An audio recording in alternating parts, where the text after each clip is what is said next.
इतने बड़े स्केल के ऊपर इतना भारी बजट के अंदर इम्प्रूवमेंट कोई चमत्कार से कम नहीं है। ये केवल और केवल एक ही कारण से हुआ, क्योंकि हमारी पार्टी एक कट्टर ईमानदार पार्टी है, हमारी सरकार कट्टर ईमानदार सरकार है, और उस ईमानदारी का नतीजा है कि बजट ने इस किस्म से छलांग ली है। हमने 7 साल के अंदर अननेसेसरी एक्सपेंडिचर को ख़त्म किया, भ्रष्टाचार को ख़त्म किया, रेवेन्यू के अंदर जो लीकेजेस थी, एक्सपेंडिचर में जो लीकेजेस थी वो सब ख़त्म की, और उसका नतीजा है कि आज दिल्ली के लोगों को इतने बड़े बजट का फ़ायदा मिलने वाला है। हमारा मानना है कि आज एक आम आदमी के सामने इस देश में 2 सबसे बड़ी समस्याएं हैं, रोज़गार और महंगाई। और इसको लेके अभी जैसे पंजाब में हमारी सरकार है, पंजाब में हमारी सरकार ने सरकार बनते ही 25,000 नई सरकारी नौकरियों का ऐलान किया, जिसका 1 महीने के बाद जिनकी भर्ती होने वाली है। 35,000 कच्चे कर्मचारियों को पक्का करने का ऐलान किया पंजाब में। आज दिल्ली में जो बजट पेश किया गया है, अगर उसको मैं मोटे मोटे तौर पे बहुत ब्रॉडली देखूं, तो इन 2 समस्याओं का समाधान, रोज़गार और महंगाई, इन 2 समस्याओं का समाधान आज ये बजट दिल्ली के लोगों के लिए करता है। इतने बड़े स्केल के ऊपर इतने क्रिएटिव और इनोवेटिव तरीके के साथ मुझे नहीं लगता, रोज़गार पैदा करने के लिए मुझे नहीं लगता आज तक कभी भी किसी भी सरकार ने प्रयास किया है जो आज इस बजट के ज़रिए किया गया।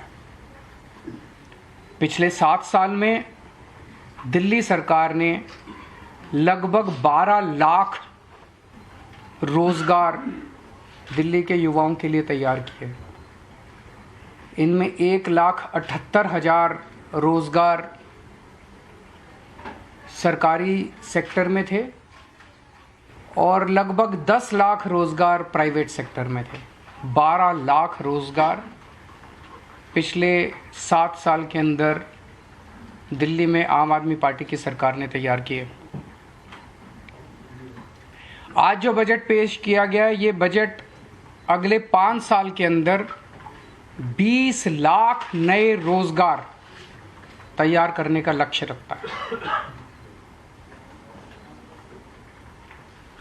ये बात कहने के लिए भी हिम्मत चाहिए कि हम अगले 5 साल में 20 लाख रोज़गार देंगे। ये कोई चुनावी वादा नहीं है, आज कोई चुनावी सभा नहीं थी। आज विधानसभा के अंदर बजट रखा गया और बजट में 20 लाख रोज़गार तैयार करने का एक पूरा खाका देश के सामने रखा गया। ये बहुत ही बोल्ड बजट है, बहुत ही इनोवेटिव बजट है, और इसके लिए मैं मनीष सिसोदिया जी को और उनकी पूरी टीम को बहुत बहुत बधाई देता हूँ। यही आज लोगों की सबसे ज़्यादा ज़रूरत है। कोरोना की वजह से बहुत सारे जॉब्स चले गए, हर घर के अंदर तकलीफ़ है, लोगों के पास नौकरियाँ नहीं हैं, लोगों के पास जॉब्स नहीं हैं।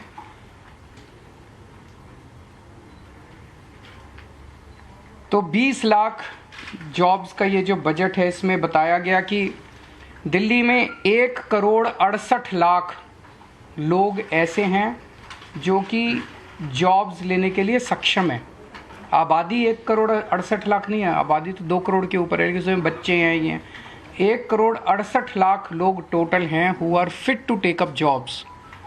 उन 1,68,00,000 लोगों में से केवल 1/3 लोग ऐसे हैं जिनके पास आज जॉब्स हैं दिल्ली के अंदर, बाकियों के पास जॉब्स नहीं है। तो ये 33% की जो संख्या है, इसे हमें बढ़ा के 45% तक 5 साल में ले जाना है। इसे 12% हमें इंक्रीज़ करना है। 12% इंक्रीज़ करने का मतलब है कि आज 56 लाख लोगों के पास जॉब्स हैं, इसे 76 लाख तक ले जाना है। तो 20 लाख नए जॉब्स हम लोगों को क्रिएट करने हैं। और ये कोई एम्प्टी प्रॉमिस नहीं है, खोखला वादा नहीं है। आज जितने डिटेल में इस बजट के अंदर पूरी रूपरेखा समझाई गई, ये जॉब्स कहाँ से आएंगे, इतनी महीन exercise, micro exercise, detailed exercise, practical exercise मुझे नहीं लगता कभी इस तरह की हुई है। जो जो सेक्टर्स आइडेंटिफाई किए गए रिटेल सेक्टर में, इन सेक्टर्स के अंदर जॉब्स क्रिएट किए जाएंगे। Retail sector, food and beverage sector, logistics and supply chain, travel and tourism, entertainment, construction, real estate, green energy. तो ये 8 सेक्टर्स हैं, 8 क्षेत्र हैं जहाँ पे नए जॉब्स क्रिएट किए जाएंगे और हर एक की बहुत डिटेल्ड प्लानिंग की गई है, हर एक की बहुत डिटेल्ड स्कीम्स बनाई गई हैं। दिल्ली की 5 मार्केट्स आइडेंटिफाई की गई हैं जो कि दिल्ली की फेमस मार्केट्स हैं, ट्रेडिशनल मार्केट्स हैं। इन मार्केट्स को पूरा रिवैम्प किया जाएगा, उनको रिनोवेट किया जाएगा और वहाँ पे उम्मीद है कि पूरे रिवैम्प और रिनोवेशन के बाद उन मार्केट्स के अंदर बड़े स्तर के ऊपर बिजनेस बढ़ेगा। दिल्ली शॉपिंग फेस्टिवल लगाया जाएगा। दिल्ली शॉपिंग फेस्टिवल से उम्मीद है कि पूरे देश से और दुनिया भर से बहुत सारे टूरिस्ट्स दिल्ली आएंगे, जिससे दिल्ली की इकनॉमी बढ़ेगी। और हर साल दिल्ली शॉपिंग फेस्टिवल होगा, लंबा फेस्टिवल होगा, जिससे दिल्ली की इकनॉमी बढ़ेगी और दिल्ली में बड़े स्तर के ऊपर जॉब्स क्रिएट होंगे। होलसेल, दिल्ली जो है हमेशा से देश का एक तरह से होलसेल मार्केट रहा है, पर किन्हीं कारणवश उसकी वो जो होलसेल का जो नेचर था, उसका जो कैरेक्टर था, वो ख़त्म हो गया। इसको वापस रिवाइव किया जाएगा, दिल्ली को वापस होलसेल मार्केट बनाया जाएगा और अलग से दिल्ली होलसेल शॉपिंग फेस्टिवल किया जाएगा। दिल्ली बाज़ार पोर्टल बना रहे हैं हम लोग। मैंने पिछले साल ऐलान किया था दिल्ली बाज़ार पोर्टल, जिसमें दिल्ली के सारी दुकानें, दिल्ली के सारे मार्केट्स एक पोर्टल पे लाए जाएंगे। तो दिल्ली के अंदर कुछ भी माल बिकता है, छोटी दुकान पे, बड़ी दुकान पे, कहीं भी कोई भी माल बिकता है, वो आपके पड़ोस में रहने वाला, किसी कॉलोनी में रहने वाला आदमी भी खरीद सकता है और 24 घंटे खरीद सकता है। ऐसा नहीं कि सूरज छिपने के बाद फिर दुकान बंद हो जाएगी, कभी भी खरीद सकता है, रात को 12 बजे 1 बजे भी खरीद। अमेरिका में रहने वाला कोई आदमी भी खरीद सकता है, लंदन में रहने वाला कोई आदमी भी आपके लोकल मार्केट से, खान मार्केट से, चांदनी चौक से, आपके लोकल शॉपिंग कॉम्प्लेक्स से कोई भी माल खरीद सकता है। इससे हमें उम्मीद है कि दिल्ली की अर्थव्यवस्था को एक बड़ा जंप मिलेगा और दिल्ली के माल जो है वो पूरी दुनिया के अंदर बिकने चालू होंगे। गांधीनगर को ग्रैंड गारमेंट हब के रूप में डेवलप किया जाएगा। गांधीनगर का कपड़े का व्यापार जो है बहुत बड़ा है और इसको अगर हम अच्छे तरीके से, इसको सिस्टमैटिक तरीके से अगर रिवैम्प करके पूरे मार्केट को डेवलप किया जाए तो इसमें बहुत बड़ी अपॉर्चुनिटीज़ हैं। दिल्ली की जो नई स्टार्टअप पॉलिसी है वो बहुत बड़ी अपॉर्चुनिटीज़ खोलती है। दिल्ली ऑलरेडी देश का स्टार्टअप कैपिटल बन चुका है। दिल्ली के अंदर आज पूरे देश में सबसे ज़्यादा नए स्टार्टअप्स निकल रहे हैं। तो दिल्ली की जो स्टार्टअप पॉलिसी है, हमें उम्मीद है इसके ज़रिए बच्चे जो हैं वो बहुत सारे नए नए बिज़नेस शुरू करेंगे और दूसरों को नौकरी देंगे। दिल्ली के जो नॉन कन्फॉर्मिंग इंडस्ट्रियल एरियाज़ हैं उसको सबको डेवलप किया जाएगा। यहाँ पे हमें उम्मीद है कि काफ़ी सारे जॉब्स निकलेंगे।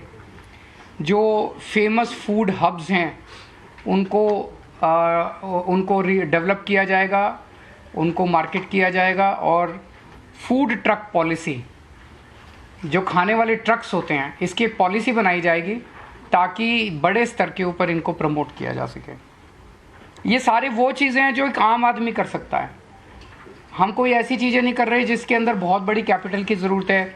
जो एक आम आदमी, छोटा आदमी थोड़ी से कैपिटल से, छोटी कैपिटल से अपना बिजनेस शुरू कर सकता है। ये सारी चीज़ें, क्लाउड किचन क्लस्टर्स की स्थापना की जाएगी, इलेक्ट्रॉनिक सिटी बनाई जाएगी, e vehicle, solar energy, urban farming, इसके ज़रिए ऑलरेडी दिल्ली ईवी कैपिटल बन चुका है देश का। दिल्ली फिल्म पॉलिसी जो बनाई गई है, हमें उम्मीद है इसके ज़रिए बहुत सारे जॉब्स क्रिएट होंगे। रोज़गार बाज़ार पोर्टल जो हमने बनाया, रोज़गार पोर्टल जो बनाया था हमने पिछली साल, जैसे हमने शुरू किया उसमें 10 लाख के करीब जॉब्स निकले थे। इसका सेकंड वर्जन बनाया जा रहा है। तो इस तरह से ये जो 20 लाख जॉब्स का एक एक के सामने लिखा है कि ये करने से इतने जॉब्स क्रिएट होंगे, ये करने से इतने जॉब्स क्रिएट होंगे, ये करने से, ये पूरा डिटेल्ड प्लान आज देश के सामने रखा गया। दूसरी सबसे बड़ी समस्या लोगों के सामने है महंगाई की। महंगाई बहुत ज़्यादा बढ़ गई है, एक आम आदमी को अपना घर चलाना मुश्किल हो गया है। इसमें भी बहुत सारी चीज़ें ऐसी हैं जो दिल्ली के लोगों को, केवल और केवल दिल्ली के लोगों को मिल रही है और वो जारी रहेंगी। आज दिल्ली के अंदर सरकारी स्कूल बेहद शानदार हो गए हैं, शिक्षा फ्री है, कोई पैसा देने की ज़रूरत नहीं है, पूरी की पूरी शिक्षा फ्री है। ढेरों लोग अपने बच्चों को प्राइवेट स्कूल से निकाल के सरकारी स्कूलों में भर्ती करा रहे हैं, ढेरों लोग। इस साल 4.25 लाख लोगों ने प्राइवेट स्कूल से निकाल के सरकारी स्कूलों में भर्ती कराए हैं। अगर आपके घर में 2 भी बच्चे हैं पढ़ने वाले और प्राइवेट स्कूल में पढ़ते हैं, तो अगर 3-4 हज़ार 5 हज़ार रुपये तो एक बच्चे की फ़ीस आई जाती है। तो 10,000 रुपये पर मंथ एक आम आदमी का इतने महंगाई के ज़माने में बच गया, स्कूल का ही बच गया। बहुत बड़ी बात है। हेल्थ के क्षेत्र में दिल्ली अकेला पूरे देश के अंदर दिल्ली अकेला राज्य है जहाँ पे हर आदमी, चाहे अमीर हो चाहे गरीब हो, उसका पूरा इलाज मुफ्त है। अगर आपको थोड़ा सा बुखार हुआ, मोहल्ला क्लिनिक जाइए, आपको डॉक्टर दवाई देगा, डॉक्टर भी फ्री, दवाइयाँ भी फ्री, टेस्ट भी फ्री, सब कुछ फ्री। अगर आपको कोई बहुत बड़ी बीमारी हो गई जिसमें 20 लाख 30 लाख 40 लाख का खर्चा आता है, आप जीटीबी जाइए, एलएनजेपी जाइए, जीबी पंत जाइए, दिल्ली सरकार के 38 बड़े बड़े हॉस्पिटल है, किसी में भी जाइए, सारा इलाज फ्री है। सारा पैसा दिल्ली सरकार देगी, आपसे पूछा नहीं जाएगा आप अमीर हो कि गरीब हो, बीपीएल के कार्ड की ज़रूरत नहीं है। आप अगर कोई टेस्ट कराना है, एमआरआई कराना है, सीटी स्कैन कराना है, जो भी कराना है, दिल्ली सरकार के हॉस्पिटल्स में फ्री है। हॉस्पिटल में टेस्ट ना हो पाया, प्राइवेट में करा लो, सारा रिम्बर्स किया जाता है। इस तरह की हेल्थ सिक्योरिटी जो है, मुझे नहीं लगता देश तो छोड़ो, दुनिया में कहीं इस किस्म की हेल्थ सिक्योरिटी कहीं किसी भी राज्य के सिटीजन्स को दी गई है। ये अब जैसे आज वित्त मंत्री, उप मुख्यमंत्री जी ने कहा कि हेल्थ एक ऐसा सेक्टर है जो लोगों को गरीबी में धकेल देता है। कोई घर में बीमार हो गया, बड़ी बीमारी हो गई, सब कुछ बेचना पड़ जाता है, सब कुछ ख़त्म हो जाता है। वो दिल्ली के लोगों को चिंता करने की ज़रूरत नहीं है। बहुत बड़ी सिक्योरिटी है, शिक्षा की सिक्योरिटी, हेल्थ की सिक्योरिटी। तो लोगों को महंगाई से और चीज़ें जो हमारे कंट्रोल में नहीं है वो तो हम कुछ नहीं कर सकते, लेकिन जो हमारे कंट्रोल में है वो तो हम कर रहे हैं। तीसरी, बिजली। आज दिल्ली के 73% जनता को फ्री बिजली मिलती है, 24 घंटे बिजली मिलती है। बहुत बड़ी बात है। मैं कई राज्यों से होके आया हूँ, 5-5 हज़ार, 10-10 हज़ार, 15-15 हज़ार रुपये लोगों के बिजली के बिल आ रहे हैं हर महीने। यहाँ पे लोगों के बिजली के बिल 0 आते हैं। महंगाई के ज़माने में ये बहुत बड़ा सपोर्ट है। पानी फ्री मिल रहा है लोगों को। दूसरे राज्यों में आप चले जाए, दूसरे राज्य क्या, दिल्ली के अंदर भी हमारी सरकार बनने के पहले मैं जब घूमा करता था, लोगों के 5-5 हज़ार, 10-10 हज़ार रुपये के महीने के बिल आया करते थे। अब लोगों के 0 बिल आ रहे हैं। पानी की व्यवस्था हो रही है।